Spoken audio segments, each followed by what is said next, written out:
Well, dude. What? Dude, it's showtime, man. Oh, it is? Yeah. What? Yeah. We look forward to this every Tuesday. What the hell's going on? I don't know. I don't care anymore. Is it a case of the Les Miles or something? I mean, what's going on, man? I don't know. I just don't care. At all? Man. I got an idea. Hold on, folks. What?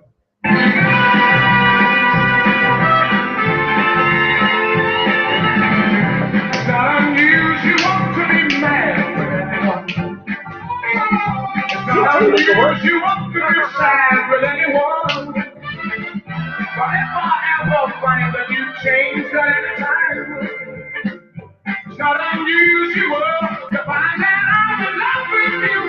Told you it was gonna work. Told you it was gonna work.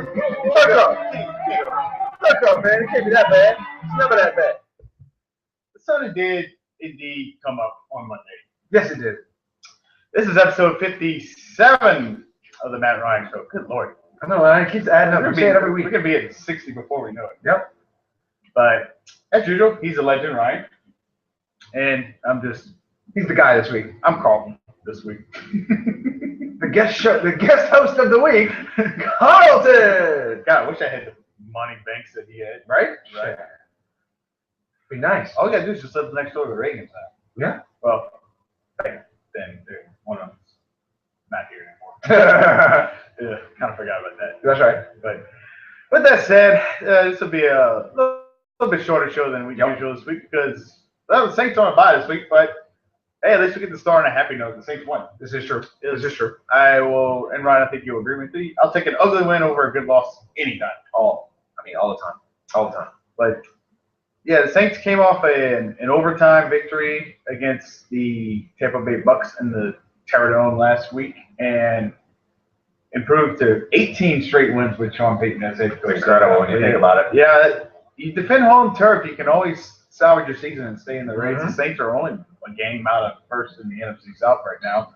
Still can play Carolina twice. Still get to play Atlanta once at home. So Still got to go to Tampa, right? So the NFC South is definitely wide open. But Ryan, even though the Saints showed some signs of life coming back in that game, I think the running game, if anything, really got it going for them.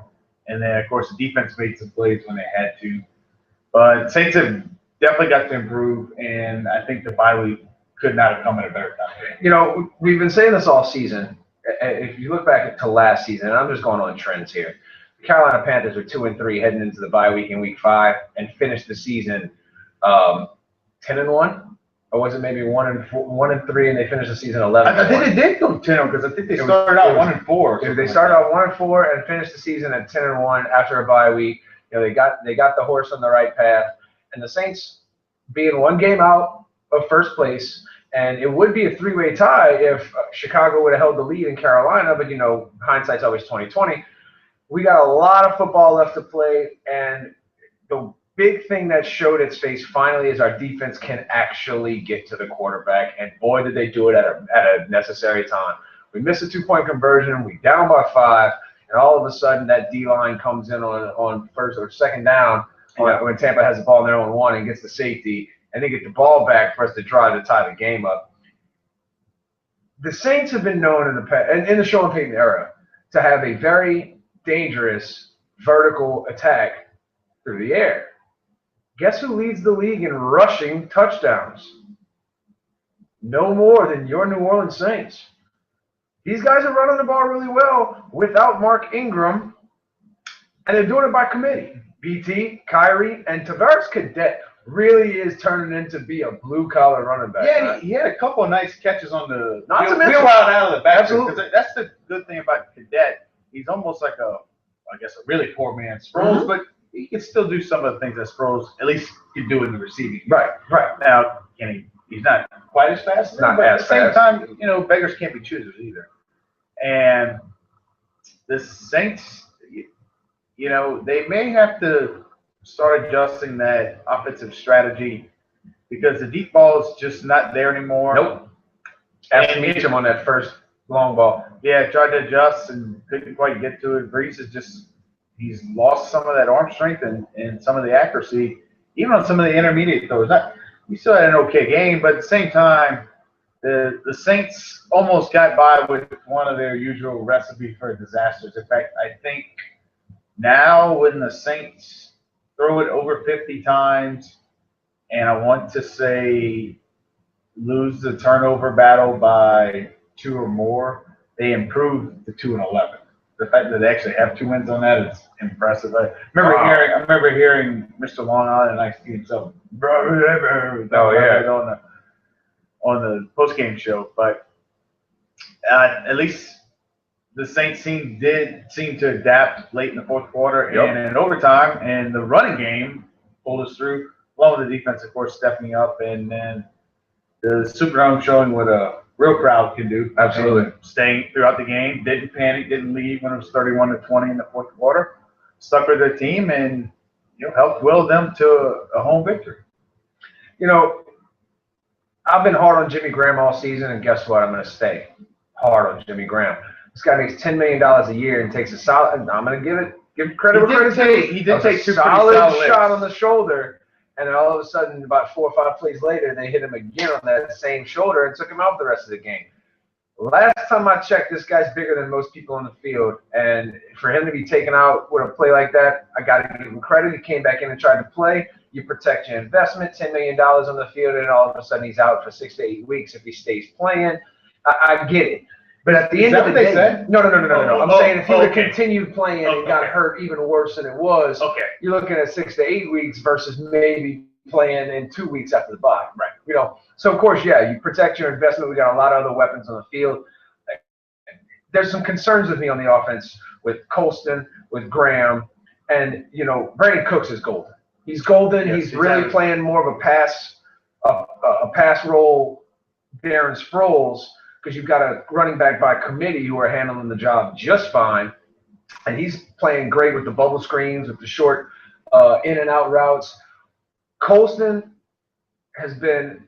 leads our franchise in receptions and receiving yards and receiving touchdowns, and it seems to me that he can't catch a ball to save his life this season. Yeah, and I'm not sure what's going on, man. Yeah, that's unusual from him. He's definitely had a case of drops this year, and in essence, he kind of got lucky that he didn't catch that ball because he takes another half step, that's a fumble. Because he would have made a quote-unquote football move and everything. But Saints definitely got some breaks. They have even actually been on the beneficial side of officiating, and not really going to get into that too much, but you got to take it when you can get it.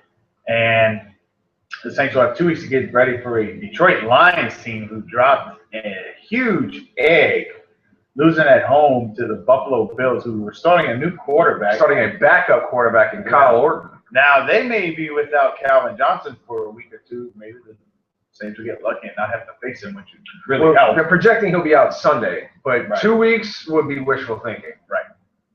But even then, let's look at the numbers, Matt. Okay. We're both fantasy football gurus. Calvin Johnson ain't done diddly squat all season long. Last 2 weeks, he hasn't done much. He's been playing injured. And I'm thinking that has to do with the ankle. You're right. The first 3 weeks before he hurt, he was lining it up again. Yeah. But at the same time, the Saints are going to have to watch out for guys like their former players, Joyce Bell and Reggie Bush, who are capable of going off in their former team. Absolutely. As former Saints players tend to love to do. Chris Ivory, for one. Just throwing that out there. But we'll preview the Saints and Lions definitely more next show when it's actually time to preview. Right. Because it's a bye week this week. But last thing about the Saints. Yeah. P-Rob, finally,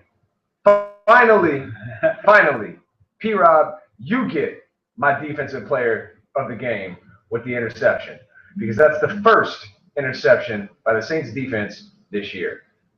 Do you think? First. 5 games. Yeah, first. Yeah. And then, of course, we get a second one and fumble it on the same play. That's kind of how that game was going. But, Ryan, do you think P-Rob maybe flourishes better in one of those nickel and dime roles where he's not counted on to be the number 2 guy? Because he seems a lot more comfortable just playing in nickel and dime, which it shouldn't be an excuse for a first-round pick. Matt, I think you got a point there. I think you do. I think our big problem as a whole is that if you take Keenan Lewis out, we don't have a cornerback. Yeah, because they were picking on Corey White big time. Corey White's not a cornerback. He may be on paper, but he's more of a nickel back himself. Right. Play more. I think Jabari Greer's injury last year really hurt the Saints because we need another shutdown corner. Yeah, we do. Really do. And one thing we haven't seen yet all season is Stanley Jean-Baptiste, who is a shutdown corner. Yeah, I don't think he's ready. He didn't look ready in preseason. I remember the coaches were talking about he needs to work on his hip adjustment. Okay. Ball, which is his technique. Now, he may end up being the answer. The guy's 6'2", man. He can run and gun with any of them. Yeah. See Richard Sherman. Absolutely. And who knows? Maybe we'll see more of him later in the year. He's on the practice squad. So maybe we'll see Richard Sherman next year. Come on, man. We're already $16 million over the cap. Hey, man, I can dream. I'm the blind optimist of this show. What you want to do? Trade Jimmy Graham to Seattle? Yeah, take him. I'll take Richard Sherman over Jimmy Graham any day. Mark my words. Quote it.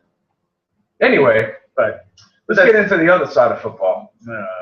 We have to. Yeah, we do. Okay. LSU got their ass kicked in Auburn, 41-7. 2 freshman quarterbacks. Offensive line ain't playing worth a damn. Can't block to save their lives. Defense looks suspect as hell. Welter, sit your ass down. Beckwith is better. And that's about it. Yeah, I'd say the old Jim Moore, we couldn't do diddly poo speech perfectly sums up the LSU Auburn game. LSU was, from the bat, looked like they were playing scared. Yep. The offensive play calling was atrocious. That's running the ball 9 straight times to start the game.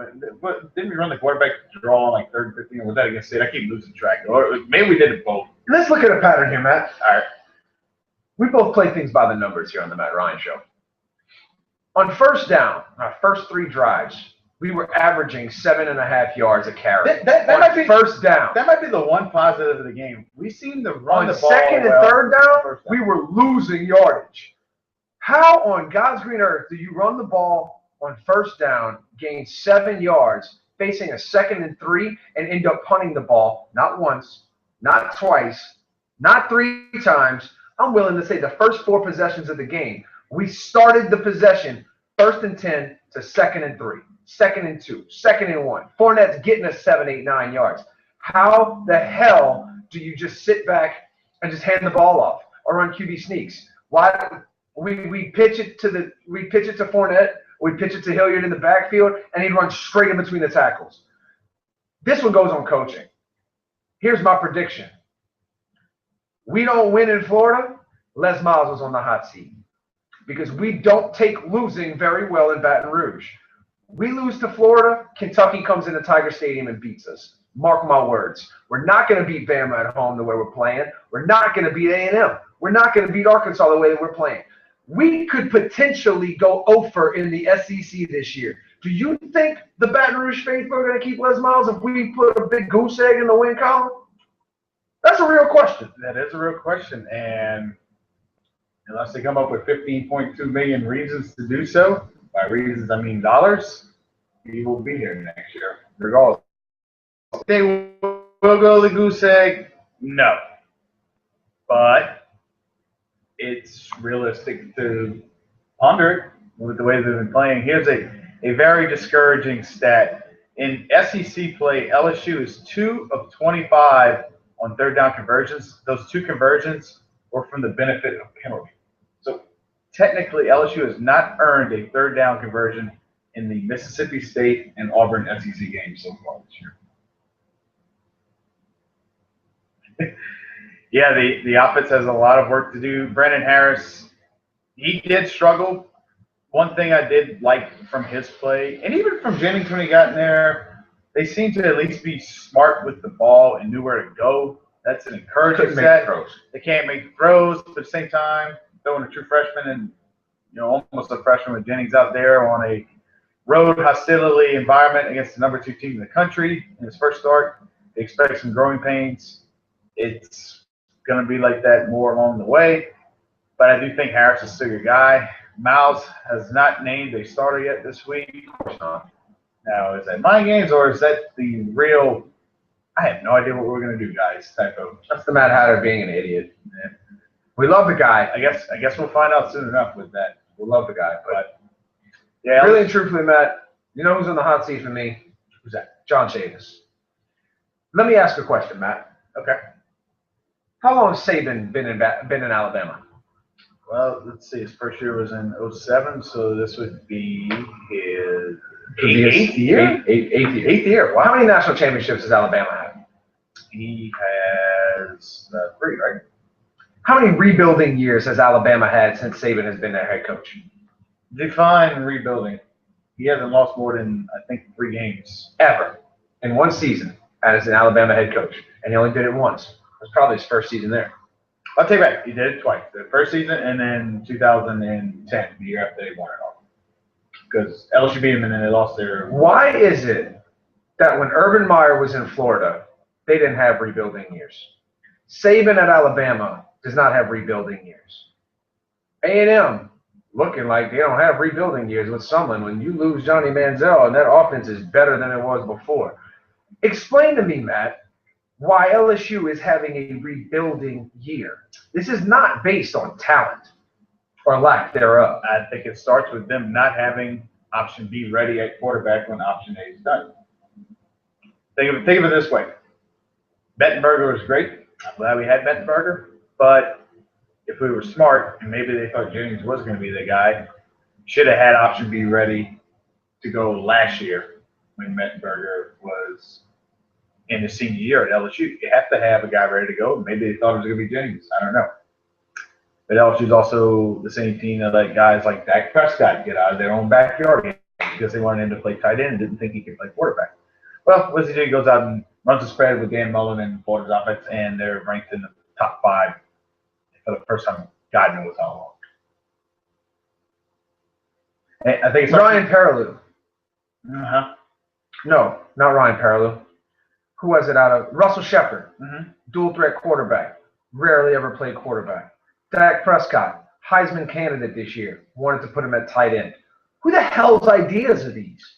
That's a good question that we may never know the answer to. No, I know who the hell's ideas they are. Maybe the head coach. It could be the position coach. We don't know. What I don't understand is this. Why all of these top-tier programs never seem like they have a rebuilding year. Now, also, Les Miles is going into his 9th season now in Baton Rouge. And I'd like to say this is probably his 3rd rebuilding year. 2008, we went unranked for a period of time. This year, we're now unranked. Baton Rouge and the LSU faithful are not going to play nice to losing at home at night in Baton Rouge. We're not. It's just not going to happen. Now, you're right. 15.2 million reasons could keep him in Baton Rouge. I'll think it will. Right, I'll make you a real bold prediction. I think Les Miles is at LSU longer than Nick Saban is at Alabama. But not because Nick Saban's going to lose. I think Nick Saban retires within the next 5 years. He's had enough. I'll take that bet. We're betting a taco. Dinner at Lucy's. we're gonna forget this bet in about 7 years from now, right? It's on video. Oh, it's on video, huh? Fair enough. I'll take that bet. Witnessed. Either way, But that's the sad. Tigers going to the swamp this weekend in desperate need of an SEC win. A lot of turmoil going around the Florida program right now with their backup quarterback, who's probably the better quarterback. Oh, it's the only reason they won at Tennessee. The only reason they won at Tennessee. Allegedly, sexual assault charges are being filed against him, and there's going to be some recruitment issues, I think, as well, going around with Joker Phillips. Possibly. As to why he left back in June. There's a lot of drama going around the Florida program right now. For the first time in 20 years, they canceled their Monday morning presser. Even on 9/11, they had their Monday morning presser. So there's a lot of stuff going on. Matt, what do you think about this in our favor, or is it in our favor? Well, Vegas thinks it seems so. LSU's a 2-point favorite right now on the road at Florida, which is, I wonder if they know something we don't. But to finish the answer, Sorry, pardon the face. to finish I got answering stuck. your other question too, LSU has lost more junior talent to the NFL than anybody by far, and I think it has finally caught up with them in the fact that we're playing so many pressure right now. Not that they aren't talented, but They're ungroomed. They're untested. They're untested, ungroomed. They're probably 20 pounds undersized from everybody else, and in the FCC, physicality definitely plays a role. But Absolutely. getting back to Florida, this might be one of those games that the first team to 17 points wins this game. I think neither team's offense is going to score.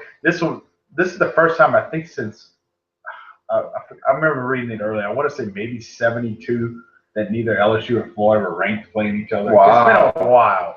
Because LSU, of course, was good in the 70s and 80s, and then when they started going down, that's when Spurrier was at Florida. Right. We all remember those days. And, of course, LSU started to come back, and that's when they were both going heavyweights. But this has been the most even series in the SEC since 2000. They're 7-7 against each other, and both teams have won each at the other's place. So it's not really. So both teams are 4-3. Yeah, the road team is 6-8 in this series. So home field, has played a part, but it's not even 60%. No, not even.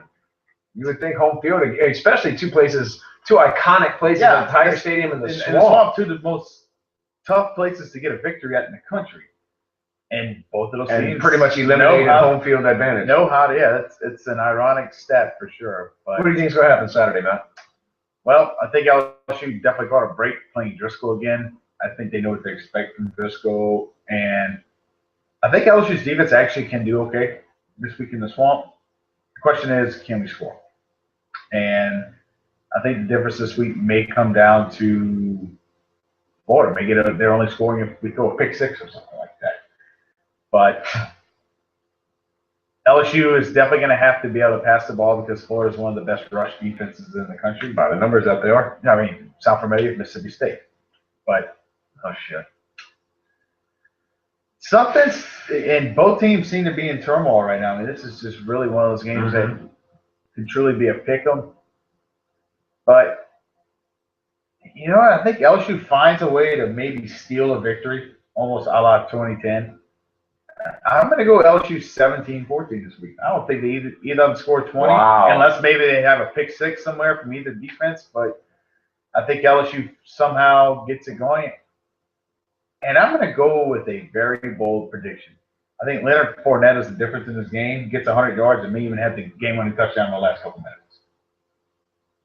I rarely pick against the Tigers, and I'm not going to change my trend this week, of course. I mean, I picked LSU 31-30 last week in the ass-kicking that we got from Auburn. Matt, I think I have to agree with you on this one. These are two offenses that are still trying to find their identity. LSU showed what we're capable of against the smaller likes of San Houston State, New Mexico State, and ULM. But we're playing with the big boys now. This is SEC ball. I think first one to 20 takes it. Yeah. And, it's going to be a 17-14, 20-17, 14-13 type of game. Both these teams have the ability to play stout defense. Notice I said the ability because LSU has shown. Florida has done it. LSU has shown that we can, but also get burned time after time after time. We forced Nick Marshall into his second option, which is throwing the ball, and he lit us up left and right. I'm going to go Tigers 17. Actually, I'm going to call this a 1-point game. Tigers 17, Gators 16. Field goal fest. Field goal fest all day long. I think Driscoll can move the ball, but not any further than about the 20, 25-yard line, and Florida's going to have to rely on the leg of their kicker. Tigers by 1. Yeah, and then the last two times they played, when Florida beat them, they only put 14 on LSU's defense, and then Driscoll and them only got 6 points last year. That's right. But, yeah, I think it'll be a low-scoring game for sure. But I think Florida may just be in so much turmoil this week that it could be a distraction. And I think LSU will actually come out and play mad this week. Yeah, they better play pissed off. I think it was a big learning experience for Harris and Jennings. I think they will know what to expect now. I'm not saying they're going to go out and throw for 300 yards or anything like that, but I think they can make just enough plays. They know what it's like to experience a true road game in the SEC in one of the toughest environments. So it shouldn't be anything unexpected anymore. Right. And, I mean, come on. Jarrett Lee even won on the road at Auburn as a freshman. Jordan Jefferson played very well at Arkansas, that game that they should have won in 2009. So LSU can have a freshman win on the road. It's been done before. My only word of advice for you, Mr. Harris, instead of putting the ball at Brett Favre's speed when you release it, put the ball back down to Peyton Manning's speed. Because he was humming the ball and overshooting all his receivers. He had open receivers time after time. And I think it was nerves. And, he wanted to make sure because you've got defensive backs who can be a step or two faster than the likes of New Mexico State. So you got to make sure you get the ball in there. This guy was slinging it. Yeah. If you calm that down from a 10 to about a 7.5, LSU potentially could have changed that Auburn game. Yeah, I'm not saying they would have won, but could have kept some drives going, and a lot. I mean, if you keep the drives going, you keep Auburn off the field. Right. So, swinging a 14-point game, now you're looking at 27-21 instead of 41-7. Right. You swing at 14 points, and if a game's close, you never know what can happen. LSU could have maybe pulled it out. Could have happened. It's a coulda, woulda, shoulda. LSU got dominated. Les Miles' worst loss, and even worse. The previous one was the Florida game back in 2008, and everything just went to the crapper in that game. But we'll finish up with rapid fire. We're pulling up the SEC games here. Go Tigers. Go Tigers. Tiger bait. Gator South Pecan in West Virginia. Matter of fact, this Saturday I might have to go down to Crescent City Brew House and get me an alligator po' boy. I just might have to get me a gator sausage po' boy. I do love me some gator. Oh, that's some good stuff right up. Absolutely. Chaw, bruh. Or some gator sauce picante. Oh. What pasa gotando and Bayou La Pouche? You don't have to down the bayou, folks. Down the bayou. Down in Guatemala. Guatemala. I take it a bat. I just got out the shrimp boat. Oh, bro. Hey, they even watch us at Boots Grocery. Oh, B-O-T-H, top, coming to the top. Boots.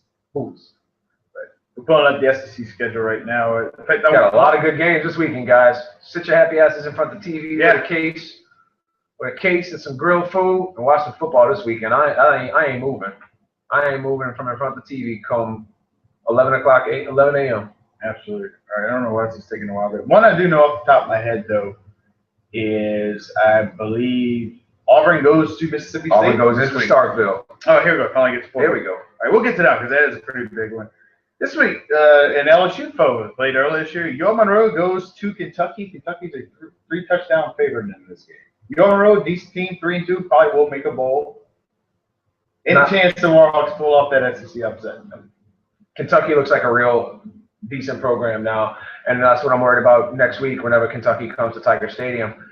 These guys can play. These guys can flat out play. They took Florida to triple overtime. Kentucky can play. Kentucky 28. And Kentucky upset, I'm forgetting last week. Oh, South Carolina. Yeah. Yeah, Kentucky's a team that can run the ball very well, and I think they'll be able to run all over Monroe. And Kentucky will be coming into Tiger Stadium looking to be bowl eligible if they win this week. Because they'll be at 5-1. This is a game that could decide the East. In fact, the last 2 years it has. Georgia goes to Missouri. The Dogs are a 3-point favorite this week. This is going to be one hell of a football game. It's the first part of the doubleheader on CBS. Of course, Auburn Mississippi State is the game of the week. But What time is the Missouri? the Missouri-Georgia is the 11 a.m. one. So that's the lunchtime game. It's the lunchtime doubleheader one. The CBS primetime doubleheader is the weekend of LSU, Alabama, but the way both those teams are playing right now, they may choose Auburn and A&M instead. And This is LSU right. and Bama may be playing at 2:30. That's way down the line on November 8th. But Ryan, what are you thinking? I'm going to roll the dice here. I'm going Mizzou. I'm going Mizzou. Georgia has looked a little suspect. Without Todd Gurley, they're kind of questionable. I think Todd Gurley is the sole reason why they're as good as they are, and this guy is a man-child. So if you can shut down, keep Todd Gurley, like we laughed last week, if we can keep Auburn under 200 yards rushing, you can keep Gurley under $125, I think Mizzou could come out with a W at home. Yeah, Mizzou's shown they can play. They had the one letdown game against Indiana, but they went on the road next week and beat South Carolina in Columbia, which is not easy to do. I'm going to go the exact opposite for the reason you just mentioned. I think Gurley cements himself into the lead for the Heisman if he's not already in it this week. I think he goes over $150, and Georgia squeaks out right around the Vegas line of a field goal this week. In fact, I'm going to go Georgia on a game-winning field goal. Okay. Sorry, but I think it should be a great football game. It sure will be. I mean, this weekend's going to be another weekend for fantastic football. Absolutely. While we're at it, of course, Pink Bros. Auburn and Mississippi State. This is your real big game in the SEC this week. See, you just mentioned a guy who was on top of the Heisman polls in the name of Todd Gurley. I'm going to mention a guy who's on top of the Heisman polls named Dak Prescott that we know oh too well. This guy can run. This guy can throw. And he manages the ball well. Personally, I think the X factor here is not Dak Prescott versus Nick Marshall. The X factor here is the opposite side of the ball. Mississippi State is showing that they can stop the run. can. Mississippi State has shown that they're a decent secondary. Ask A&M what happened last week. They got burned by UAB the week before LSU, but they made some adjustments, and A&M's pass-happy offense did not look so pass-happy in Stark Vegas last weekend. I've got State. Hail State this weekend against War Eagle. But the last And time, I don't think it's going to end up being pretty. Ooh, I'm not calling a big-time game. Okay. I'm talking the score might be 10, 14 points. Okay. But I think Auburn is going to get shown what a real defense looks like. I think State could be a dark horse national championship contender this year. Well, it is really 2 versus 3. I mean, you can close that game of the century type of game there this week. Yeah, I was on the fence about this one. Then I went back and thought about what happened last week. You mentioned that State is very good against stopping the run. And yes, they did have a good week against A&M, but their suspect part of the defense is definitely the pass still, if we had to choose one. I think Nick Marshall has shown that he can throw, Unfortunately. and Auburn, they may go unorthodox in this one and actually maybe use the pass to open up the run, a la Sean Payton. I think this is a dogfight, and I'm going to go with Auburn escaping by a touchdown. Ooh. Maybe in similar fashion how they did in Kansas State. I think them playing on the road in Kansas State got them mentally prepared To be out on the road play in against- a hostile environment. ESPN Game Day is there for Mississippi State. Will it be too much pressure for them to deliver at home? And I picked Auburn to win the SEC before the year started, so I'm going to go with the Gus West on this one by touchdown. I think it will be another. Gonna be an interesting Saturday. Two great games. The CBS picked the right ones for sure on those. But sticking with the SEC, we got 2 more big ones because we're not picking Vanderbilt, Charleston, Southern. Who? Yeah, Exactly. but we'll save Ole Miss and A&M. Alabama goes on the road after losing last week to an Arkansas team that can run the ball very well. Bama's a 10-point favorite. 10? Mm-hmm. I think Saban's gonna have these boys pissed off. Seriously pissed off. And if I'm not mistaken, I don't think Saban's ever lost consecutive games while in Alabama. If you go back, I can't. Last year. Last year they lost consecutive If you games? count the bowl game. No, I'm not counting. I'm not Okay. counting the bowl. Then, I'm talking yeah. about regular season. Then the only other time was his first year. First year. So in 8 years, he's only lost back-to-back games in the regular season once, and it was the first year when it wasn't even really his team. My gut, which hates the Crimson Tide more than anything else on the face of this earth, tells me Arkansas is going to win because Arkansas can run the ball. They can control the clock. But they also show that they're suspect against A&M in the Jerry World Special. I think Blake Sims has finally been exposed because I think Blake Sims sucks. I think Alabama's backfield took a big hit losing Drake. What's his name? Or Tavon, or whatever, Yeah. something Drake when he got the broken ankle against Ole Miss this past weekend. It's going to be interesting. I think if Arkansas can bottle up Amari Cooper, which sounds so much easier than it actually is, if they can somehow contain Amari Cooper, Arkansas can win this game. What'll happen? Bama by 14. Somehow, some way, everything always seems to fall in Bama's favor one way or another, and it almost did Saturday, in Oxford with that fumble return for a touchdown. It should have been a face mask, but that's none of my business. Yeah, I think Bama ended up winning by about 2 touchdowns, but I think it's because they pulled away in the end. I think Arkansas goes head-to-head with them, gives them a hell of a game. I think Arkansas, regardless, will run all over Alabama's defense. Yes, I actually did say that phrase, by run all over.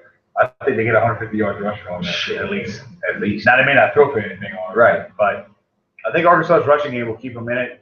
Saving them, I think, will be a little mentally drained from that war they were in, but I think they do end up pulling it out and, something right around that 10-14 range. But we got one more game this week. Ole Miss, off the high of Alabama, goes to Texas A&M. A&M's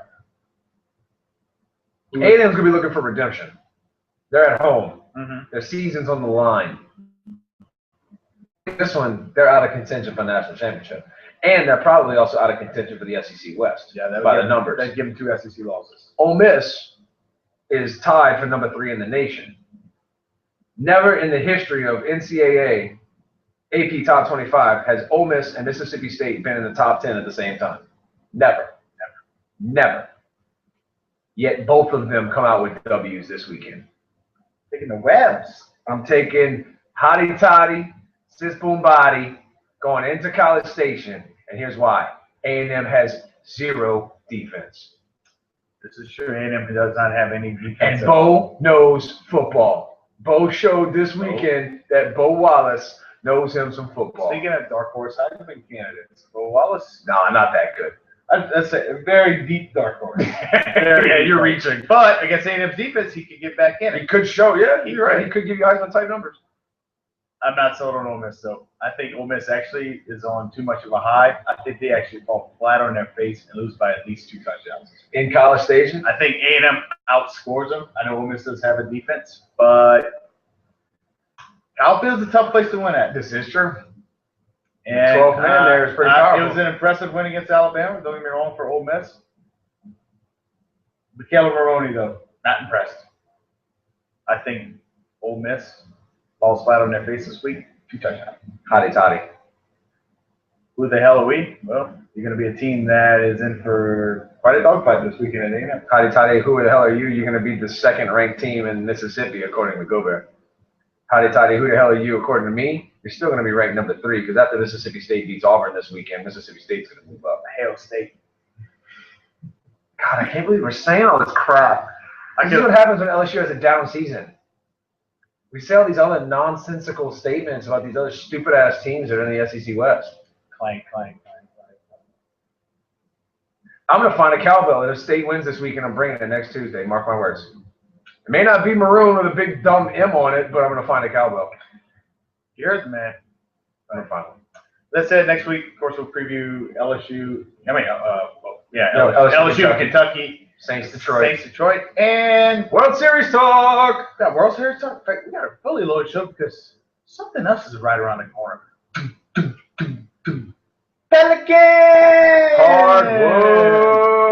We'll have our Pelicans season preview show. And Shit, I then, got to do some homework. and if you even like basketball, wait till the week after we preview LSU basketball. Maybe that'll get Boys will be looking good this year. that might get the LSU fans up a little bit. But that's 2 weeks away. Ryan, you got anything before we go? I'm hungry. You're hungry? I have to wash clothes and pack. I have to go to Texas tomorrow. The House of Iron is calling my name, and I've already eaten 3 meals today. So with that being said, good night, America. Good night, America.